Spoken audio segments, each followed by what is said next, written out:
帝面前求。我们有试探引诱，有烦恼压心头，切莫因此灰心失望，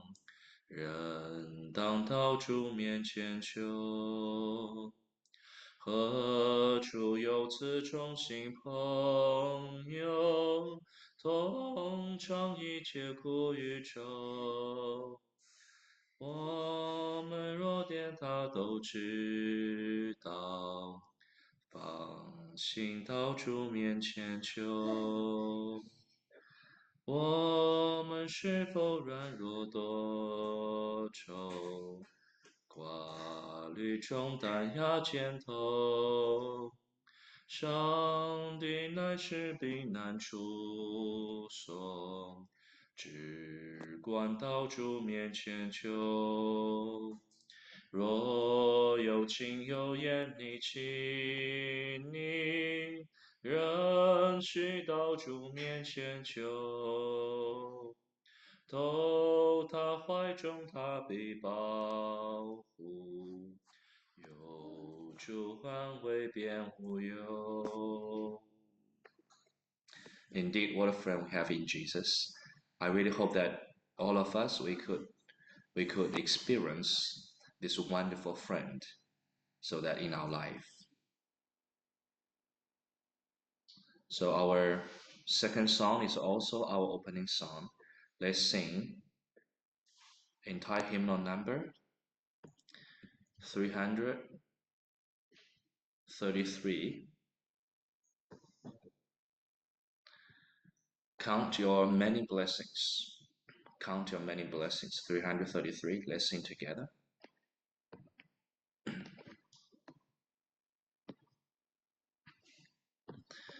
有时挂念世事如同挑重担，有时背负十架觉得苦难堪，有时若属主的恩典就不都一数，必能叫你惊讶历史了欢呼。主所赐的恩典样样都要数，主所赐的恩典都要记清楚，主所赐的恩典样样都要数，必能叫你惊讶历史了欢呼。有时挂念世事如同挑重担，有时背负十架觉得苦难堪，若属主的恩典一或就消失，必能叫你快乐历史赞美主。主所赐的恩典样样都要数，主所赐的恩典都要记清楚，主所赐的恩典样样都要数，必能叫你惊讶历史了欢呼。每逢遭遇战争，不论大或小，不要丧胆，因我救主早生了。若属主的恩典，他深远帮助，安慰引导我们一直见天父。主所赐的恩典样样都要数，主所赐的恩典都要记清楚，主所赐的恩典样样都要数，必能叫你惊讶历史了欢呼。Okay, let's bow heads and pray together. Our loving, dear Father in heaven, we would like to thank you so much for your wonderful blessings, wonderful graces, and wonderful protections blessed upon each one of us today. Thank you so much for this time, a peaceful time we could gather together at your presence. Dear Heavenly Father, as we come to your presence, we are inviting your Holy Spirit to prepare each one of our heart. Let all of us to have a really understanding of your word. Let all of us will be blessed as we seeking you, as we coming to your presence. Dear Father, this very moment I would like to pray for your servant and brother Warachai Ajahn Mary, both of them, they're going to share your word. May you bless them, empower them with the Holy Spirit, so that let the word come out from their mouth will be very clear and also understandable. Thank you, Father. We give the time to you. May you bless us. We pray all this in the name of Jesus Christ. Amen. So once again, to all the brothers and sisters, welcome and good evening to you all. And now we give the time to Brother Walachai and also Ajahn Mary. May all of you will be blessed. โอเคครับสวัสดีพี่น้องทุกคนนะครับขอบคุณพาสเตอร์โทนี่นะครับ Good evening, brothers and sisters. Thank you, Pastor Tony. ช่วงนี้ปวงชนชาวไทยก็อยู่ในสภาวะที่ต้องเศร้าสลดนะครับ During this time, we Thai people are being saddened ก็เนื่องจากการเสด็จสวรรคตของพระบรมราชินีพระนางเจ้าสิริกิติ์นะครับพระพันปีหลวง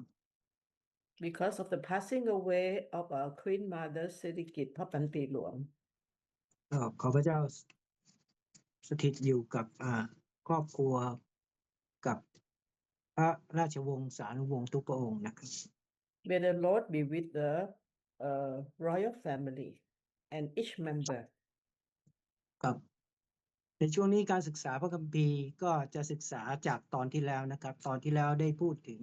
แผนการแห่งการรอดนะครับใน1เปโตรบทที่1ถึงข้อ3 Our Bible study today will continue from what we dealt with last time. It was from 1 Peter chapter 1 verses 3 to 5. วันนี้ก็เราจะมาพูดในตอนที่2นะครับการทนทุกข์เพื่อคริสต์ในตอนที่2นี่ก็เป็นพระราชกิจที่เปี่ยมด้วยพระเมตตาของพระเจ้า And we will talk about the second part is the suffering with the Jesus Christ and the merciful of God. ครับอยู่ใน1เปโตรบทที่1ข้อ3ถึง5นะครับ It is found in 1 Peter chapter 1 verses 3 to 5. ครับให้เราอ่านพระคัมภีร์ร่วมกันนะครับ Let us all read together. สาธุการแด่พระเจ้าพระบิดาแห่งพระเยซูคริสต์องค์พระผู้เป็นเจ้าของเราโดยพระเมตตาล้นเหลือของพระองค์ทรงโปรดให้เราบังเกิดใหม่เข้าในความหวังที่ยั่งยืนโดยการคืนพระชนของพระเยซูคริสต์และเข้าในมรดกซึ่งไม่เสื่อมสลายและไร้มลทินและไม่ร่วงโรยซึ่งได้เก็บรักษาไว้ในสวรรค์แล้วเพื่อพวกท่านผู้ที่ได้การคุ้มครองโดยฤทธิเดชของพระเจ้าทางความเชื่อให้เข้าในความรอดซึ่งพร้อมจะปรากฏในวาระสุดท้าย Blessed be the God and Father of our Lord Jesus Christ, which according to his abundant mercy hath begotten us again unto a lively hope by the resurrection of Jesus Christ from the dead, to an inheritance incorruptible and undefiled, and that fadeth not away, reserved in heaven for you, who are kept by the power of God through faith unto salvation, ready to be revealed in the last time. ครับพระราชกิจที่เปลี่ยนด้วยพระเมตตาของพระเจ้านะครับผมแบ่งเป็น3หัวข้อในค่ำคืนนี้นะครับ The abundant mercy I will be talking about is divided into 3 sections. ครับ1ก็ทรงช่วยให้เราบังเกิดใหม่เข้าในความหวังที่ยั่งยืนนะครับอันนี้อยู่ในข้อที่3 Number 1 is that ช่วยให้เราบังเกิดใหม่เข้าในความหวังที่ยั่งยืน Father according abundant hath welcome again กับส่วนข้อที่2 with the lively hope by the resurrection of Jesus Christ from the dead ครับในข้อที่2ทรงให้เราได้มีส่วนในมรดกซึ่งไม่เสื่อมสลายไร้มลทินและไม่ล่วงโรยนะครับอันนี้อยู่ในข้อที่4 The second one is we receive an inheritance incorruptible and undefiled that fadeth not away, reserved in heaven for you. ทรงให้ได้อันที่3ก็คือทรงให้เราได้รับความรอดอันนี้อยู่ในข้อที่ And the third is that we can be saved. โอเคให้เราร่วมใจกันอธิษฐานนะครับขอการทรง Let นำ us จากพระ pray เจ้า together. สาธุการแด่พระเจ้าผู้ยิ่งใหญ่เราขอบคุณพระองค์สำหรับวจนะของพระเจ้าใน1เปโตรบทที่1ข้อที่3ถึง5ที่ย้ำเตือนให้เราว่าในสถานการณ์ในช่วงความทุกข์ยากของคริสเตียนในยุคนั้นพระองค์ได้ทรงดูแลและทรงหนุนกำลังใจเขาโดยเปโตรให้ถ้อยคำที่ทำให้เขาเองได้ตระหนักถึงพระผู้ช่วยให้รอดผู้ทรงเปี่ยมด้วยพระเมตตาที่ยังคงดูแลและเฝ้าดูและรักษาและคอยคุ้มครองเขาอยู่ตลอดเวลาเราอธิษฐานฝากเวลานี้ไว้ในพระการทรงนำของพระองค์ในพระนามแห่งองค์พระมหาเยซูคริสต์เจ้าอาเมน Amen. ครับการข่มขืนในครั้งนั้นในการข่มเหงในครั้งนั้นน่ะส่งผลให้คริสเตียนกระจัดกระจายไปทั่วทุกแคว้นครับในเอเชียน้อยจนไปทั้งถึงแถบทะเลดำนะครับ The persecution that happened at this time made the believers scattered throughout Asia, even Asia Minor. ครับเปโตรตั้งใจจะเขียนจดหมายฉบับนี้ให้พี่น้องเพื่อที่จะให้เขาได้รับกำลังนะครับได้รับสภาพที่จะทนต่อการกดดันที่ต้องเผชิญกับความทุกข์ยากความเศร้าโศกความหวาดกลัวเพื่อที่จะหนุนใจให้เขามีกำลัง The purpose of Peter writing the letters to the believers is to encourage them during that time of trouble. โดยสามารถที่จะเผชิญกับสถานการณ์ทุกอย่างได้อย่างไรครับ That they may be able to face all the difficulties. ในพระธรรม1เปโตรผมให้เชื่อว่าการทนทุกข์เพื่อพระคริสต์นะครับซึ่งตอนนี้ก็จะแบ่งปันครั้งที่แล้วผมแบ่งปันในเรื่องของความรอดแต่ครั้งนี้ก็จะแบ่งปันในเรื่องของเปี่ยมด้วยคุณเมตตาของพระองค์นะครับ The last time I talked about the salvation, but this time I will talk about being fully merciful, being under the full mercies of God. ครับพระเจ้าทรงช่วยเราทั้งหลายให้รอดนะครับในครั้งที่แล้วรอดโดยการเลือกสรรของพระองค์รอดโดยการชำระโดยของพระวิญญาณและก็รอดโดยโลหิตของพระเยซูคริสต์ The last time I talked about was that we got salvation through the choosing of God and the cleansing of God and the blood of Jesus Christ. ครับนอกจากนี้ยังชี้ให้เห็นว่าความรอดของพระเจ้านั้นเปโตรชี้ถึงให้เห็นถึงความเมตตาของพระเจ้าผู้ที่ได้รับความวางใจก็จะได้รับการช่วยเหลือจากพระองค์ Peter even point out that those who trust in God will be at his mercies to be saved.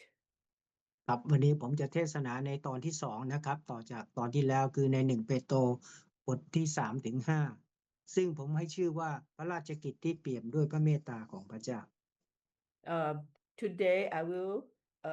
make a sermon to preach from 1 Peter chapter 1 verses 3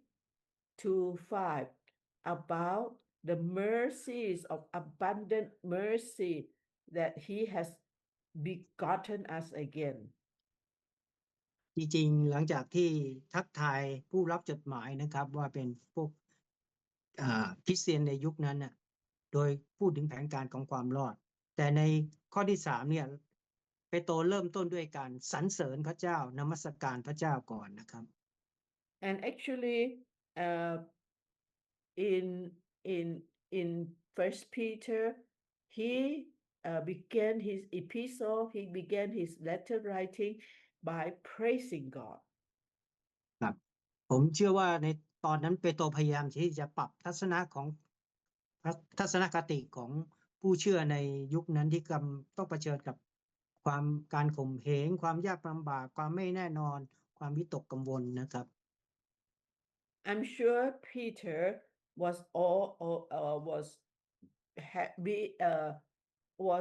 comforting the believers because of their troubles in life, the persecution they meet in life. ครับเปโตรก็ได้ พูดถึงการหนุนใจครั้งแรกว่าเราให้สรรเสริญพระเจ้าก่อนให้เราจดจ่อต่อพระเจ้าก่อนเริ่มต้นด้วยสาธุการแด่พระเจ้านะครับ Peter emphasized that it should be begin by praising him, his name. So he opened his epistle by saying, Blessed be the God and Father of our Lord Jesus Christ. ครับแทนที่จะกังวลเกี่ยวกับสถานการณ์ความทุกข์ยากความยากลำบากในช่วงนั้นนะครับให้เขาเองได้สรรเสริญพระเจ้าเป็นอันดับแรกก่อนครับ Instead of worrying about the problem that occur in life, he direct them to praise his name. ครับสาธุการนี่หมายถึงอะไรครับสาธุการนี่หมายถึงจริงๆในภาษาอังกฤษเขาใช้คำว่า eulegotes แปลว่าพูดแต่สิ่งที่ดีพูดสิ่งเกี่ยวกับพระเจ้าหรือพูดสิ่งที่พระเจ้าได้สื่อสารกับ In praising his name, he began with the word blessed. In a Greek word, it is selokute. ครับการนมัสการพระเจ้าคือการพูดสิ่งที่ดีๆเกี่ยวกับพระเจ้ายกย่องว่าพระเจ้าเป็นอย่างไร And to worship God and to praise his name and to glorify his name. จริงๆเรายกย่องสรรเสริญพระเจ้าว่าพระเจ้าเป็นผู้ที่เปี่ยมด้วยฤทธานุภาพพระเจ้าเป็นผู้ที่แสนดีเหลือเกินอันนั้นคือการนมัสการพระเจ้านะครับ And when we praise his name by praising him and of the great attributes of God, that actually is the worshiping of God. ครับอัครทูตเปาโลก็สอนให้เรานมัสการพระเจ้าพูดสิ่งที่ดี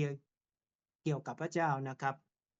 ในขณะที่เรากำลังเผชิญกับปัญหาเผชิญกับความทุกข์ยากหรือความวิตกความหวาดกลัวให้เราสรรเสริญพระเจ้าก่อน Even Apostle Paul, he also asked the people to praise God, to praise his name, and to say the attributes of God's great name as the act of worship. ครับคนส่วนใหญ่มักจะเวลาพอมีปัญหาคิดว่าเขาจะทำอะไรสักผมคิดว่าเขาก็จะทำสัก2อย่างนี้ก่อนที่ว่าเขาจะทำสิ่งอื่นถ้าเขามีปัญหานะครับ For most people, when they are faced with problem, they probably would do these two things. 1ก็คือพูดสิ่งที่ไม่ดีเกี่ยวกับพระเจ้า It is actually first and foremost they talk about the not so good terms about God. ครับบ่นต่อว่าพระเจ้าทำไมพระเจ้าไม่ตอบคำอธิษฐานทำไมพระเจ้าให้อย่างนี้เกิดขึ้นกับเขาทำไมพระเจ้าไม่มาช่วยเขาทำไมปล่อยให้สิ่งเหล่านี้เกิดขึ้นกับชีวิตของเขา Complain about God. Why did God allow these things to happen to me, and why did he not come and help me, and why he left me alone? ครับอย่างที่2ก็ไปพูดกับคนอื่นไปขอความช่วยเหลือจากคนอื่น And the second things that they would do in life is that they would talk to other people and complain to other people about it. แทนที่จะไปหาพระเจ้าไปคุยกับพระเจ้าไปอธิษฐานกับพระเจ้าก่อนแต่กลับไปใช้เวลากับคนอื่นที่ไม่เข้าใจปัญหาที่แท้จริง Instead of talking to God first and asking him for direction, they would go to talk to other people instead. กับเปโตรก็หนุนใจให้เขาหาพระเจ้าก่อนพูดกับพระเจ้าก่อนสรรเสริญกับพระเจ้าก่อนสิ่งอื่นใดนะครับ Here Peter encouraged them to talk to God, to praise his name, and to talk about his great attributes. จริงๆการพูดกับพี่น้องก็เป็นสิ่งที่ดีนะครับ Actually, talking to fellow brothers and sisters, that is also good. แต่เราต้อง ให้พระเจ้าก่อนครับเราต้องคุยและอธิษฐานกับพระเจ้าก่อนที่เราจะไปใช้เวลากับพี่น้องคนอื่น But talking to God is the most important way to go up to solve the problem. ครับสรรเสริญพระเจ้าในความทุกข์ยากที่เราต้องเผชิญก่อนแล้วเราค่อยช่วยให้พี่น้องอธิษฐานเผื่อเรา We should praise God for the problems we meet in life, and then we can then go to brothers and sisters to request for prayer. ครับหลังจากที่เปโตรได้ปรับทัศนคติของคนที่มีอยู่ในความทุกข์ยากนั้นให้นมัสการพระเจ้าก่อนนะครับ Peter advised all the people to go to God first. แล้วเปโตรก็จะชี้ให้เขาเห็นว่าราชกิจอันยิ่งใหญ่ที่เปี่ยมด้วยพระเมตตาของพระเจ้าอย่างเหลือล้นนะครับ And then he then direct them to the great inheritance and incorruptible and undefiled that fadeth not away is reserved for you in heaven. ครับพูดไว้3ประการนะครับ He talked in 3 points. 1ก็คือทรงช่วยให้เราบังเกิดใหม่เข้าในความหวังที่ยั่งยืน Number 1 is that he helped us to have a new life. ครับในอันที่3เนี่ยสาธุการแด่พระเจ้าพระบิดาแห่งพระเยซูคริสต์องค์พระผู้เป็นเจ้าของเราโดยพระเมตตาล้นเหลือของพระองค์ทรงโปรดให้เราบังเกิดใหม่เข้าในความหวังที่ยั่งยืนโดยการคืนพระชนของพระเยซูคริสต์ This is emphasized in verse 3. Blessed be the God and Father of our Lord Jesus Christ, which according to his abundant mercy hath begotten us again unto a lively hope by the resurrection of Jesus Christ from the dead. ครับบังเกิดใหม่เป็นการบังเกิดใหม่ฝ่ายวิญญาณนะครับซึ่งหลายคนไม่เข้าใจว่าบังเกิดหมายถึงต้องออกมาเกิดใหม่อีกทีนึงเหมือนอย่างที่เหมือนอย่างที่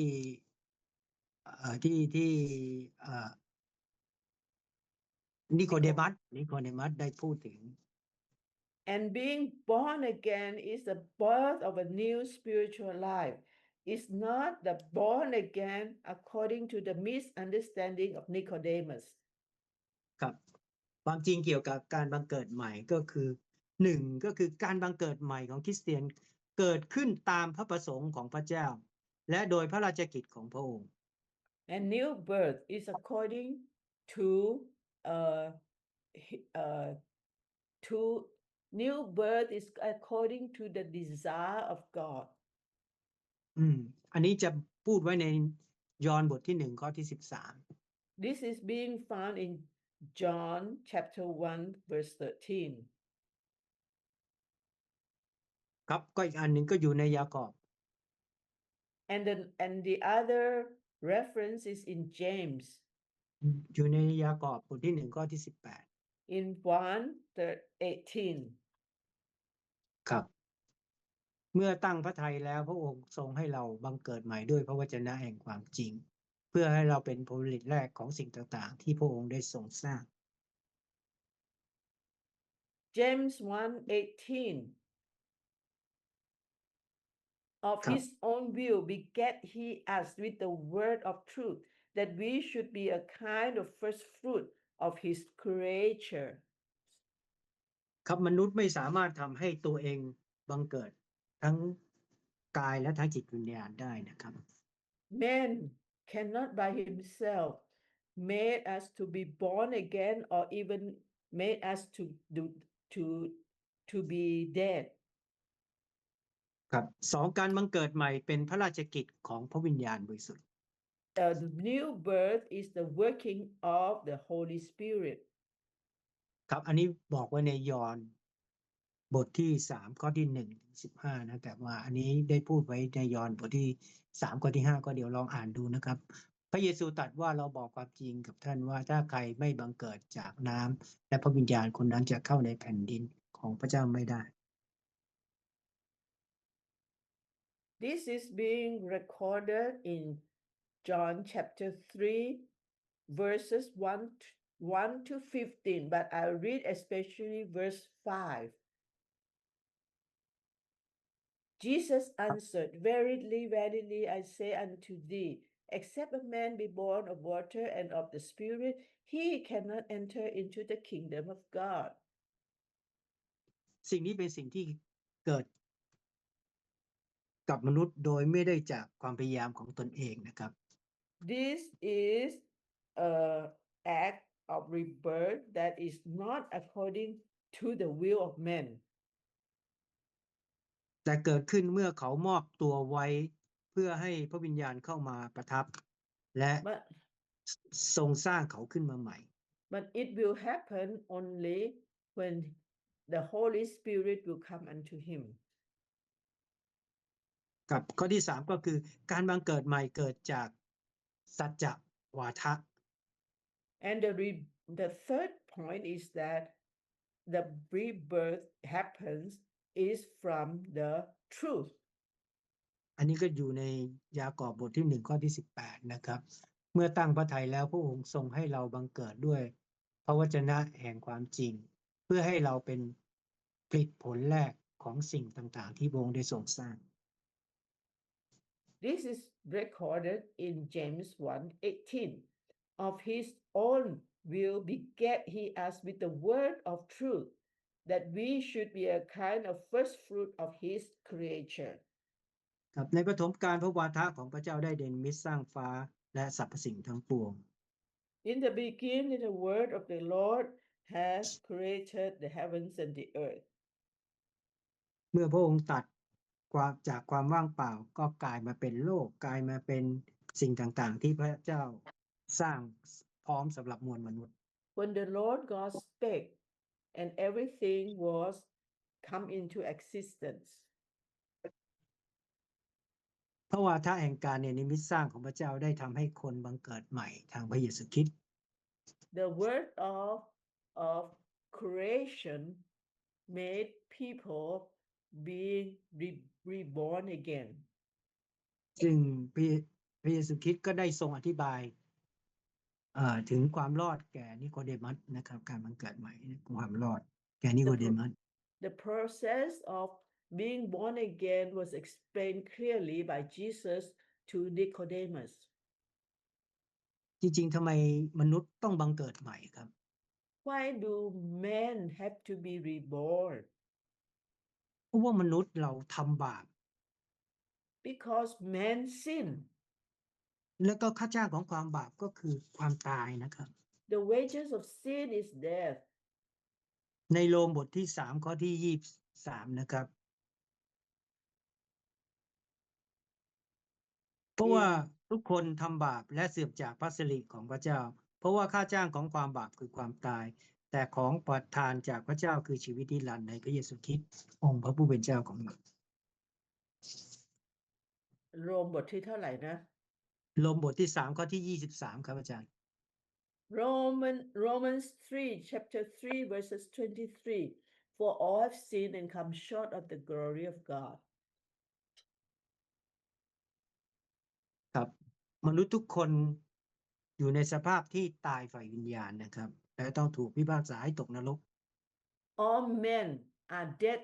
spiritually, and they are destined. They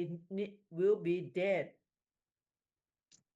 แต่โดยพระเมตตาของพระเจ้านะครับพระองค์ได้ทรงประทานพระบุตรองค์เดียวของพระองค์เพื่อมาเป็นค่าไถ่ But by the mercies of God, God has given his own begotten Son to be the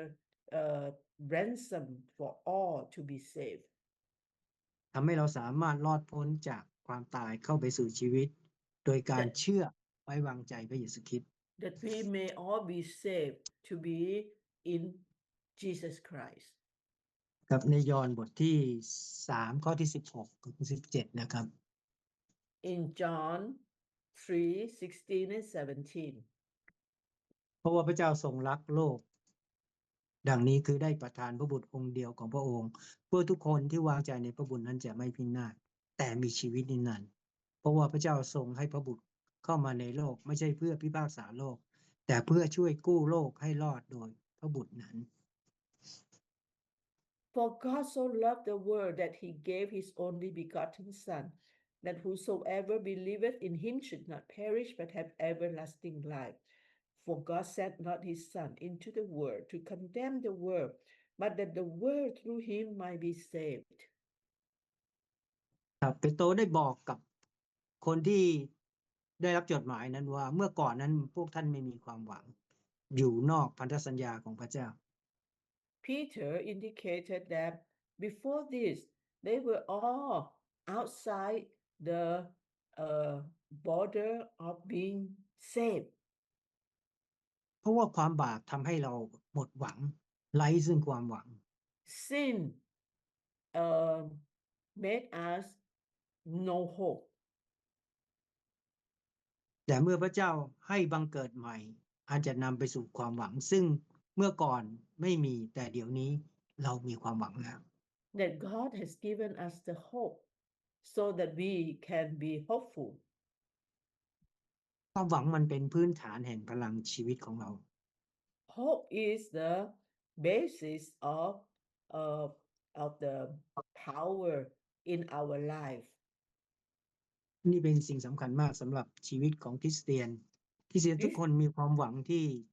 พระเจ้าประทานให้ This is a very important point for Christians. Christians have the hope that God gave. ซึ่งหลายๆคนที่ยังไม่ได้รู้จักพระเจ้าไม่ได้เชื่อก็ขาดความหวังนี้ไป Those who have not believed in God, they lack this hope. เปโตรได้พยายามพูดกับคนที่ได้รับจดหมายคนที่ได้รับข่าวสารที่เปโตรเตือนนั้นน่ะคนเหล่านี้มีความทุกข์เขามีความทุกข์ยากมีความหดหู่ไม่มีความหวัง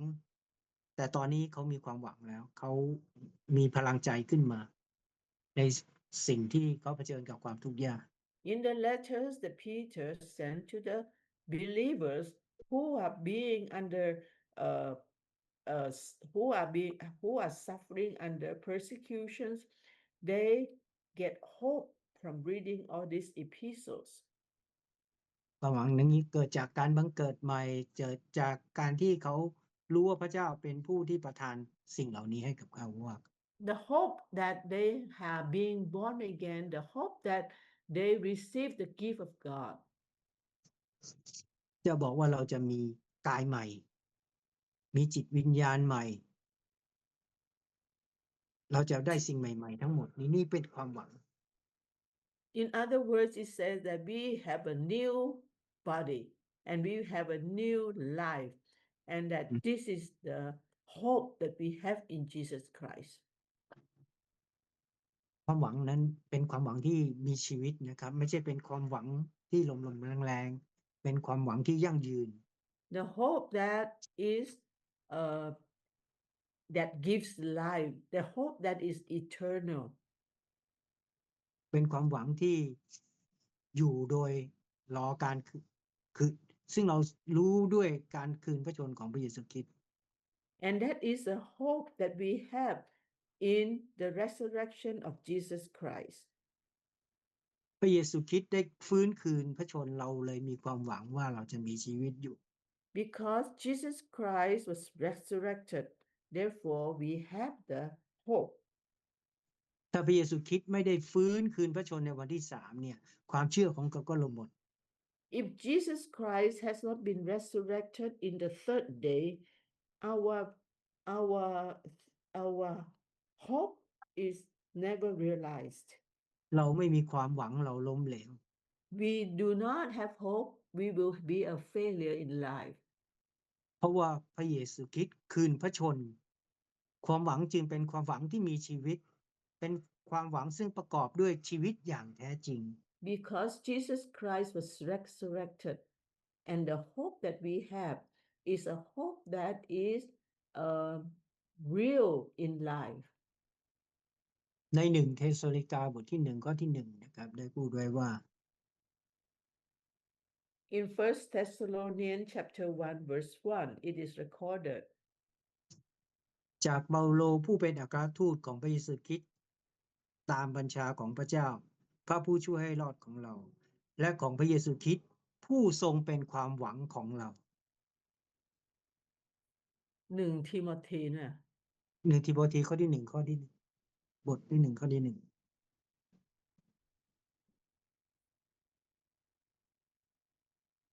In 1 Timothy chapter 1 verse 1 Paul an apostle of Jesus Christ by the commandment of God our Savior and Lord Jesus Christ which is our hope ครับนี่เป็นความหวังพระคริสต์คืนพระชนคือขึ้นมาใหม่เราจึงหวังว่าในชีวิตดังนั้นเปโตรจึงบอกพวกเราให้เรามีความหวังอันมีชีวิตอยู่ Therefore with the resurrection of Jesus Christ with the as a Savior then that we will have the hope เพราะว่าพระเยซูคริสต์ทรงเป็นแบบอย่างให้เราเห็นว่าพระองค์ทรงฟื้นคืนพระชนดังนั้นในคืนสุดท้ายในวาระสุดท้ายเราจะฟื้นคืนพระชนด้วยเหมือนอย่างพระเยซูคริสต์ Because of Jesus Christ's resurrection we will have the hope that in the final end of our life we will be resurrected เราก็มีความหวังอย่างนั้นเหมือนกันว่าในท้ายที่สุดเราก็จะฟื้นคืนพระชนเช่นที่พระเยซูคริสต์เป็นแบบอย่างให้เรา We will have the hope of resurrection just like Jesus Christ who was resurrected อัครทูตเปาโลก็คาดหวังว่าจะมีประสบการณ์ในการเป็นขึ้นมาจากความตายเหมือนอย่างพระเยซูคริสต์ Paul has the hope that he will be resurrected just like Jesus Christ กับในฟิลิปปีบทที่3ข้อที่10ข้อถึง11นะครับข้าพเจ้าต้องการจะรู้จักพระองค์คือผู้รู้จักฤทธิ์เดชแห่งการคืนพระชนของพระองค์และรู้จักการมีส่วนร่วมในความทุกข์ยากของพระองค์และเป็นเหมือนกับพระองค์ในความตายนั้นทั้งมุ่งหวังที่จะได้เป็นขึ้นมาจากความตายด้วย In Philippians chapter 3 verses 10 and 11 Then I may know him, the power of his resurrection, and the fellowship of his suffering, being made conformable unto his death, if by the means I might attain unto the resurrection of the dead. ครับก็อย่างจดหมายฝากของเปโตรในฉบับนี้ก็เหมือนกันได้พูดถึงทั้งความชื่นชมยินดีและความหวังในความยากลำบากคือเชื่อมั่นของเปโตรอยู่บนพื้นฐานที่พระเจ้าจะทรงกระทำให้เราในพระเยซูคริสต์เราได้รับการทรงเรียกให้มีความหวังที่ยั่งยืนเรื่องชีวิตนิรันดร์ It's just like Paul and even Peter who has the hope in the resurrection in Jesus Christ. จริงๆความหวังของเราไม่ได้เป็นเรื่องของอนาคตแต่มันเป็นเรื่องที่เริ่มต้นแล้วเมื่อเราวางใจแล้วก็ไว้วางใจองค์พระเยซูคริสต์ Our hope is not the future hope, but it is a hope that has started since we have our trust in Jesus Christ. ครับไม่ว่าเราจะต้องเผชิญกับความทุกข์ยากความเจ็บปวดหรือการทดลองใดๆเรารู้ว่าชีวิตไม่ได้จบลงเท่านี้และในท้ายที่สุดเราได้อยู่กับพระเยซูคริสต์ตลอดนิรันดร์กาลแน่นอน Even whatsoever trouble and sufferings we may say, we will be trust assured that in Jesus Christ we will have the hope of the in him. พระเจ้าทรงทำให้เราบังเกิดใหม่สู่ความหวังที่ยั่งยืน God has made us to have a new birth to the hope that is eternal. เราควรจะขอบคุณพระเจ้า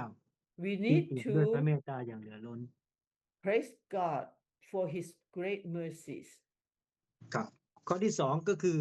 ทรงให้เราได้มีส่วนในมรดกซึ่งไม่เสื่อมคลายไร้มลทินและไม่ล่วงโรยอันนี้อยู่ในข้อที่3ข้อที่4 And the next point that I will talk about is still in 1 Peter chapter 1 verse 4 is that to an inheritance incorruptible and undefiled, and that fadeth not away, reserved in heaven for you. ครับไม่เพียงแต่จะช่วยให้เราบังเกิดใหม่เข้าในความหวังที่ยั่งยืนแต่พระเจ้ายังทรงให้เราได้มีส่วนในมรดกซึ่งไม่เสื่อมสลายไร้มนทินและก็ไม่ร่วงโรย And it is not that we will have the hope of new birth only, but we will have the inheritance, to receive an inheritance that is incorruptible, that is undefiled and fadeth not away. ครับมรดกทางภาษาอังกฤษเขาหมายถึงว่าทรัพย์สมบัติพระพรจากพระเจ้าหรือสารพัดสิ่งที่สัญญาหรือประทานให้แก่ประชากรของพระองค์ Inheritance meaning is that to receive the inheritance, to receive the what is being given to us. จริงๆคำนี้มีความหมายน่าสนใจยิ่งเพราะว่ามีการใช้ทั่วไปในฉบับพันธสัญญาเดิมเนี่ยในภาษาอังกฤษเขากล่าวถึงมรดกคณาอันซึ่งเป็นดินแดนแห่งพันธสัญญา Actually, in the Old Testament, it is used a lot in the Greek word, saying that to receive inheritance as according to promise. พันธสัญญาเดิมได้กล่าวถึงครั้งแล้วครั้งเล่าแผ่นดินที่พระเจ้าประทานให้เป็นมรดกให้เรายึดครอง In the Old Testament, it's often said that it is being given as inheritance to inherit what is being given. ชาวยิวก็รอคอยที่จะได้รับมรดกนี้ก็คือแผ่นดินแห่งพันธสัญญาหรือคานาอันเนี่ย The Jewish people were hopeful to get inheritance that is the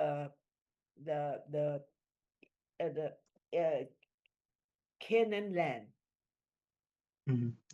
คำว่ามรดกเนี่ยทำให้เราคิดถึงสิ่งที่เราจะได้รับในภายหน้า Inheritance made us think that we will receive it in the future. แต่ตามความหมายที่พระคัมภีร์ใช้เนี่ยแตกต่างจากที่ว่านี้คือบ่งถึงมรดกที่เราเป็นเจ้าของแล้ว But according to Bible meaning, it is that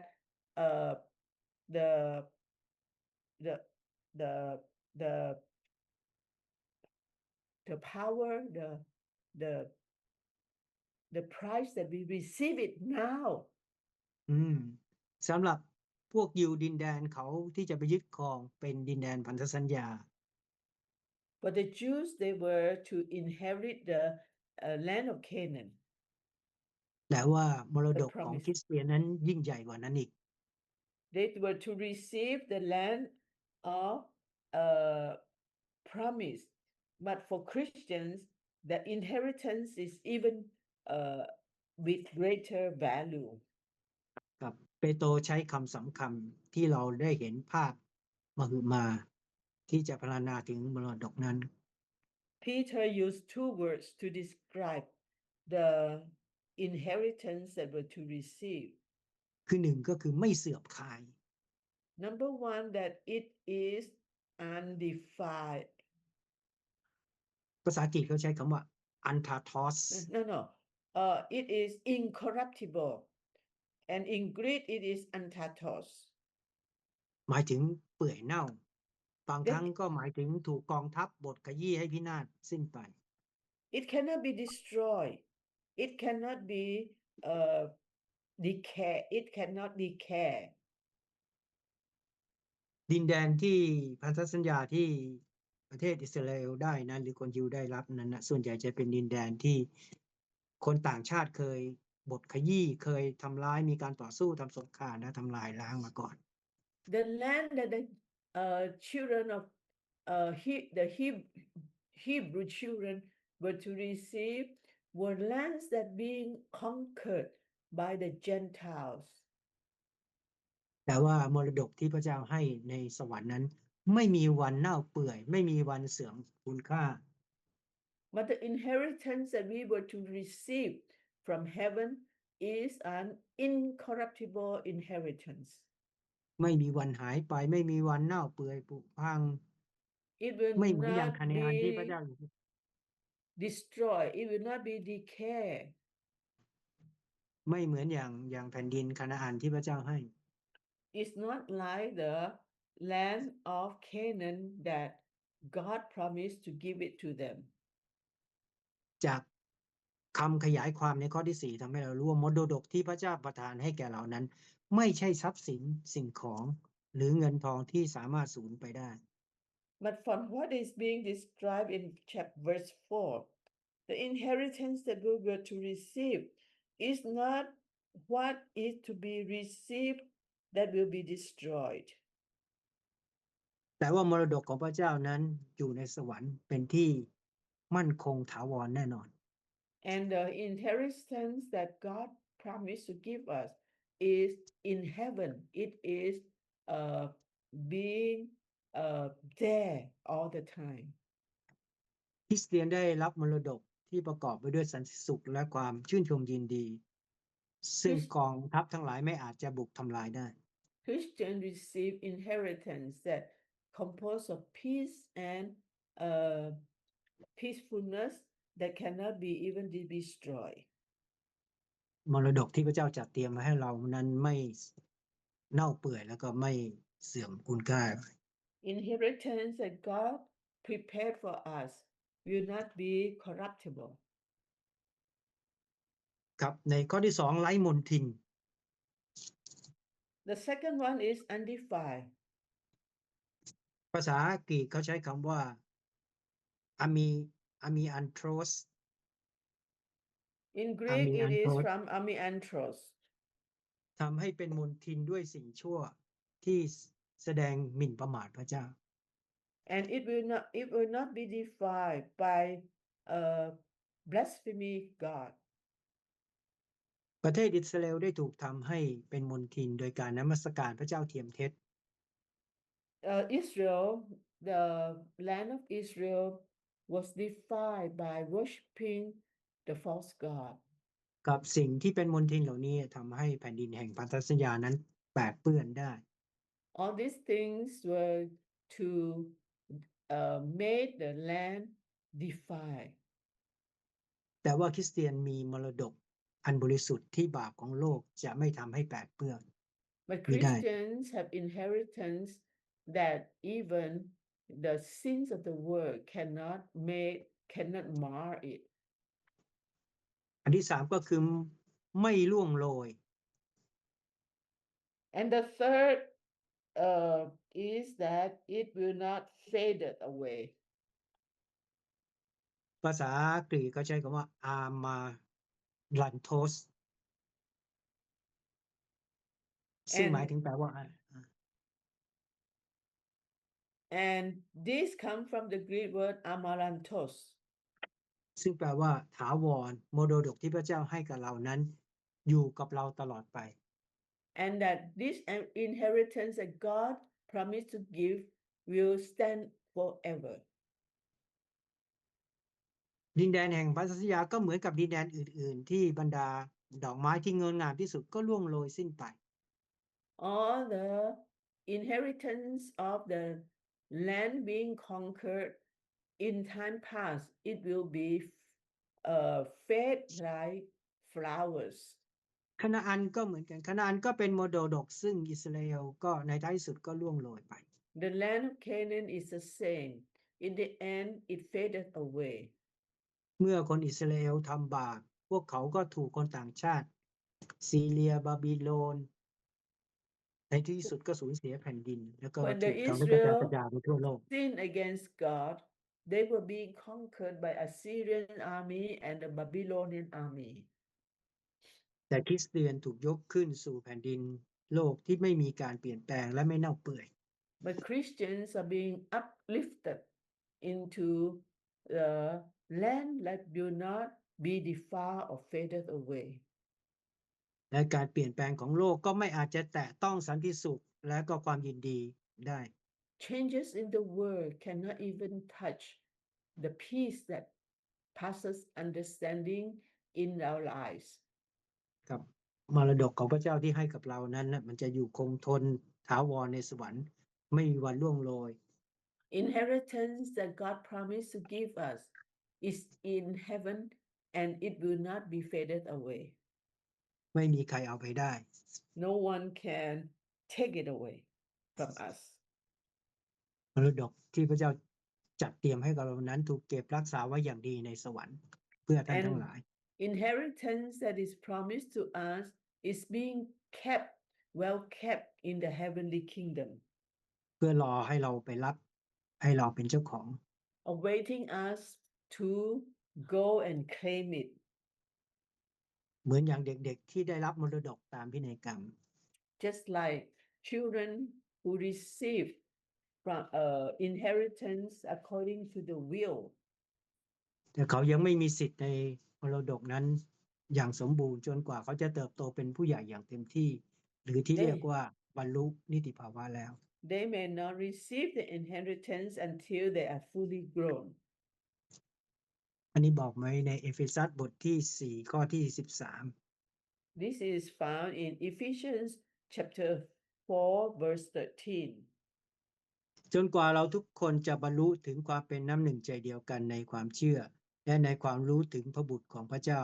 บรรลุถึงความเป็นผู้ใหญ่คือโตเต็มถึงขนาดความบริบูรณ์ของพระคริสต์ Till we all come in the unity of the faith and of the knowledge of the Son of God,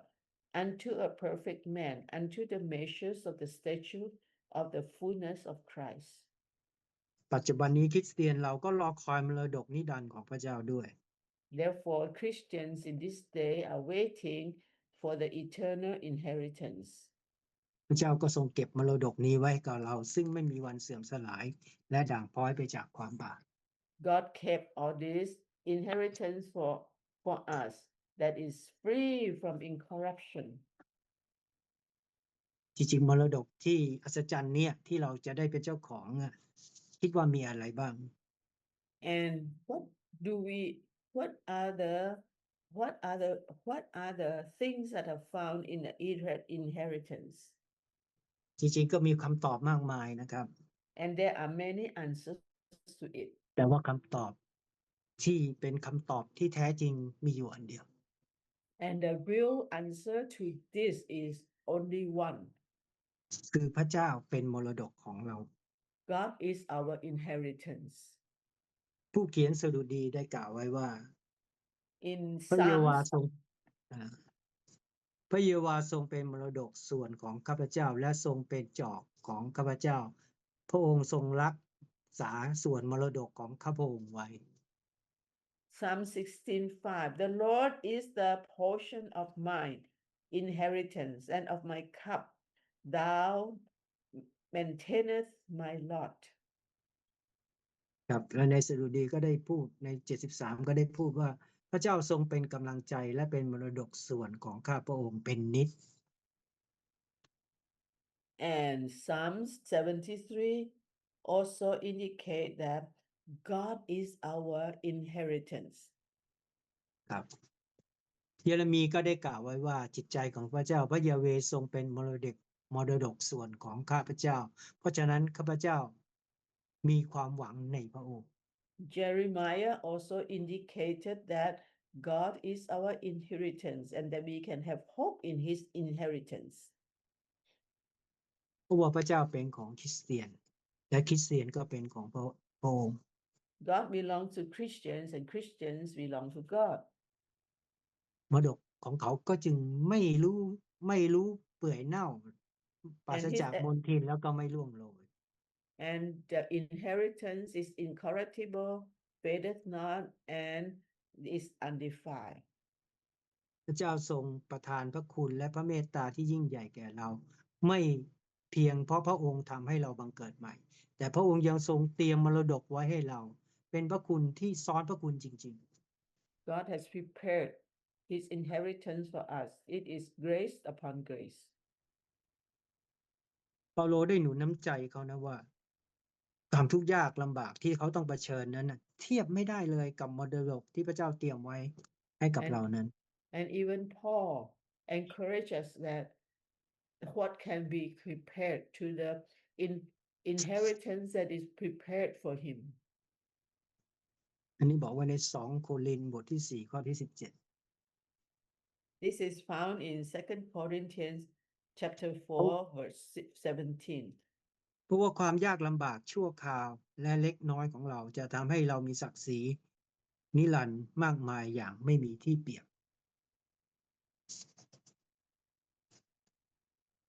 2 Corinthians 4:17. For our light affliction, which is but for a moment, worketh for us a far more exceeding and eternal weight of glory. ครับในข้อที่3ข้อสุดท้ายเนี่ยทรงให้เราได้รับความรอด And the third last point is that we will have being saved. มรดกของคริสเตียนและความชื่นชมยินดีอันเปี่ยมไปด้วยของพระเจ้ากำลังรอบรรดาคริสเตียนให้มารับในสวรรคสถาน The inheritance of God is awaiting for Christians to inherit it. เกี่ยวกับเรื่องนี้เปโตรได้พูดถึงความยิ่งใหญ่ไว้2ประการคือ 1. ขณะที่เรากำลังมุ่งไปสู่โลกนิรันดร์โดยฤทธิเดชที่พระเจ้าปกป้องเราด้วยความเชื่อ Paul indicate it in his 2 points that we will have it through faith. ขณะเมื่อเรากำลังมุ่งหน้าผ่านโลกไปสู่นิรันดร์การด้วยฤทธิเดชของพระเจ้าทรงปกป้องไว้โดยความเชื่อ And as we are waiting to be translated, God is keeping us safe through faith. นอกจากจะคุ้มกันมรดกแล้วเปโตรบอกว่าพระเจ้ายังปกป้องคุ้มครองผู้ที่จะรับมรดกด้วย And besides keeping safe the inheritance for those who are saved, God is also keeping all those who will be saved to receive the inheritance as well. คือพวกเราโดยฤทธิเดชของพระองค์ทางความเชื่อเพื่อให้เราได้รับความรอดด้วย And to be kept through the power through faith unto salvation. นี่คือพระราชกิจที่เปี่ยมด้วยพระเมตตาของพระเจ้า This is the working of his mercies. คำศัพท์ที่เปโตรใช้ในคำนี้ใช้กับพวกทหารคือคำว่าคุ้มครอง The words that Peter used is a word that is used by the military, the soldiers. เขาใช้ภาษาอังกฤษว่า fulio And it is the word phuleo. ก็หมายความว่าพระเจ้าตั้งป้อมคุ้มครองชีวิตของพวกเรา That God protect the life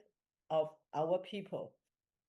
เหมือนกับการสร้างกำแพงอย่างหนาเพื่อที่จะป้องกันไม่ให้ศัตรูมาบุกทำลายเราได้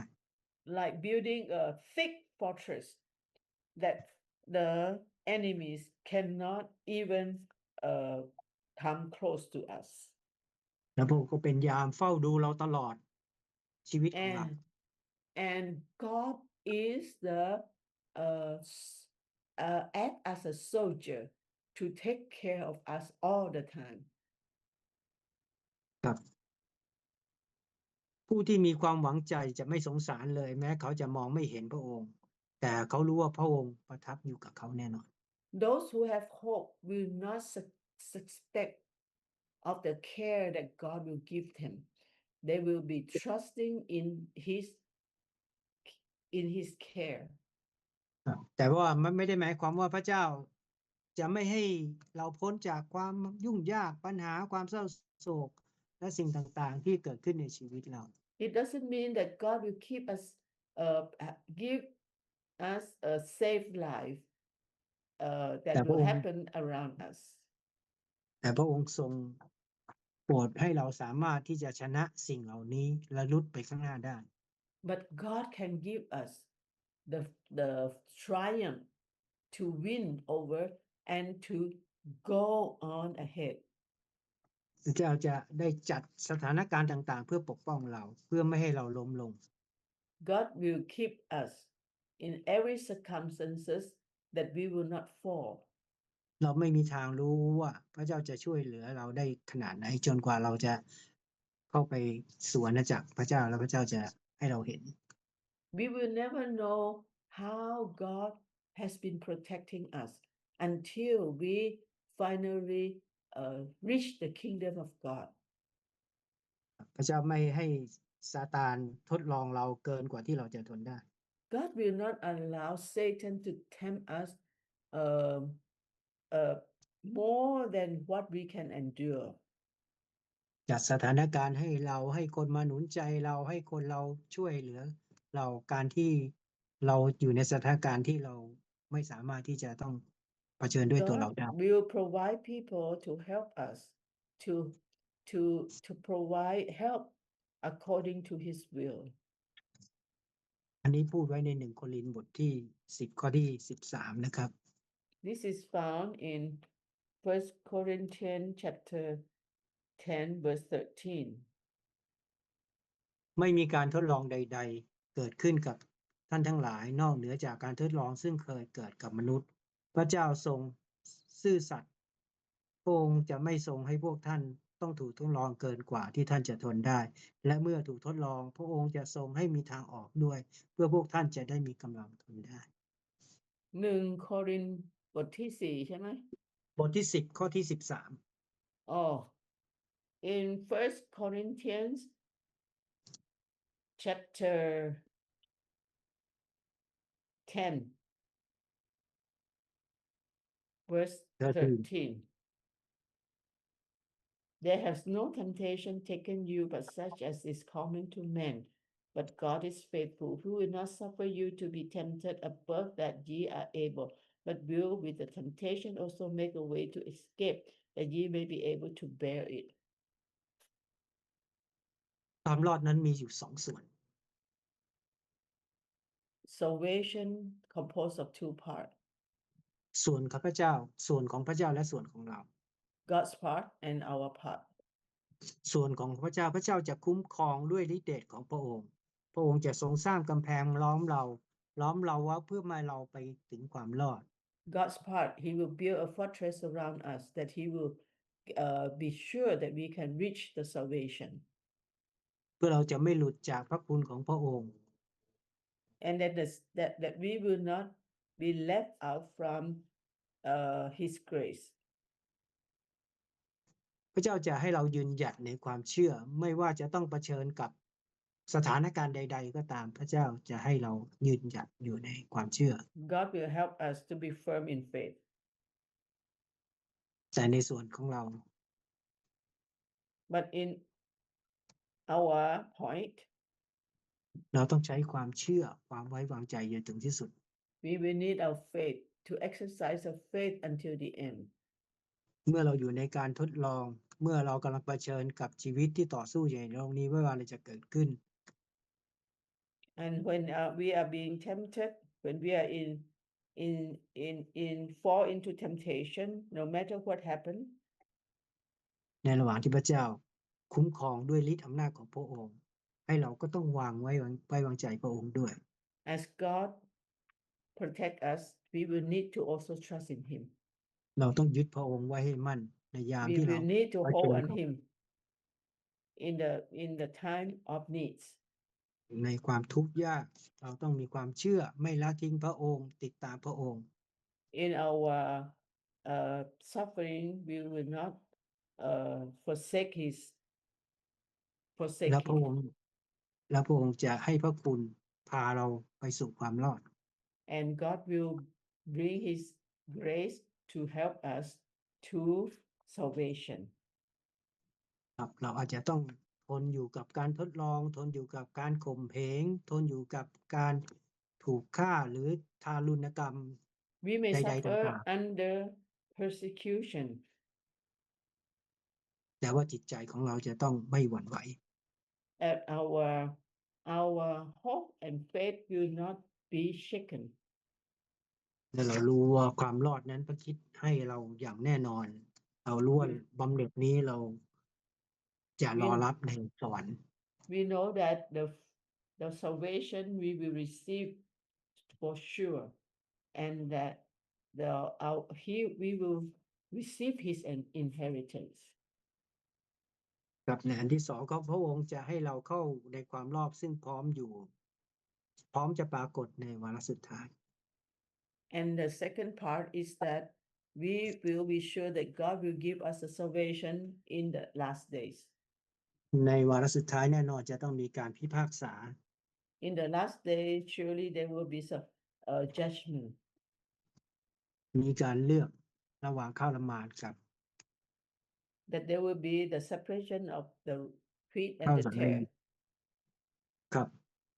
หน้าที่ของเราก็คือเราต้องพึ่งพาและไว้วางใจพระองค์อย่างสุดจิตสุดใจของเรา Our duty is to trust Him, God, with all our heart. แล้วขอพระเจ้าอยู่กับเราทุกคนอยู่กับพี่น้องทุกคนด้วยครับ May the Lord be with us all. ขอพระเจ้าอวยพรทุกคนครับค่ำ May คืน God นี้ bless us you. โอเค ให้เราร่วมใจกันอธิษฐานนะครับ Let us pray. สถิการแด่พระเจ้าผู้ยิ่งใหญ่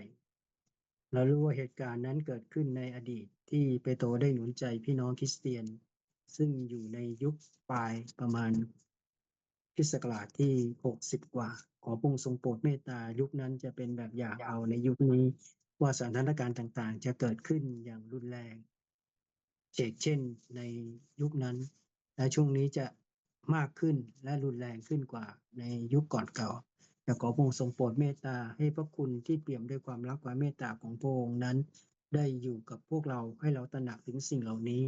ให้เราสำนึกในพระคุณยิ่งใหญ่ของพระองค์ที่พระองค์ได้ทรงอธิบายและพระองค์ได้ทรงสอนเราและพระองค์ได้ให้เราเห็นประจักษ์ในหลายๆเหตุการณ์ที่เกิดขึ้นหลายๆสิ่งก่อนที่จะเกิดขึ้นพระองค์ได้บอกไว้ก่อนพระองค์ได้บอกกับเราถึงสิ่งที่ยังไม่เกิดขึ้นว่าจะต้องเกิดขึ้นและในท้ายที่สุดเหตุการณ์ต่างๆเริ่มประจักษ์แจ้งให้เราเห็นชัดขึ้นในถ้อยคำที่พระองค์ได้บอกไว้ข้าแต่พระเจ้าขอพระองค์ทรงโปรดเมตตาสถิตอยู่กับพวกเราด้วยขอพระวิญญาณบริสุทธิ์ของพระองค์ได้ทรงปกป้องพวกเราให้พ้นจากอันตรายต่างๆโดยเราจะมีความหวังใจว่าพระองค์นั้นจะนำพวกเราไปสู่อาณาจักรที่พระองค์ได้ทรงจัดเตรียมไว้อย่างแน่นอนขอพระองค์ทรงโปรดเมตตาที่เราทั้งหลายจะมีใจที่จะห่วงใยอธิษฐานเผื่อกันตลอดแล้วก็รู้จิตรู้ใจกันในสิ่งที่พระเจ้าประทานให้แต่ละคนให้ถ้อยคำที่เกิดขึ้นหรือให้เหตุการณ์ต่างๆที่เกิดขึ้นในชีวิตของแต่ละคนนั้นเพื่อที่จะมาหนุนใจชูจิตชูใจกันและกันเพื่อทุกคนนี้จะได้ใกล้ชิดพระองค์อ่านเหตุการณ์ที่เกิดขึ้นกับพี่น้องแต่ละคนเพื่อที่จะได้มาหนุนจิตชูใจกันและกันแล้วขอพระองค์ทรงโปรดเมตตาให้ค่ำคืนนี้ทุกคนจะได้รับการพักผ่อนด้วยสวัสดิภาพที่ดีเราอธิษฐานฝากทุกคนไว้ในพระอัศวินของพระองค์ในพระนามแห่งองค์พระมหาเยซูคริสต์เจ้าอาเมนครับขอพระเจ้าอวยพรทุกคนนะครับ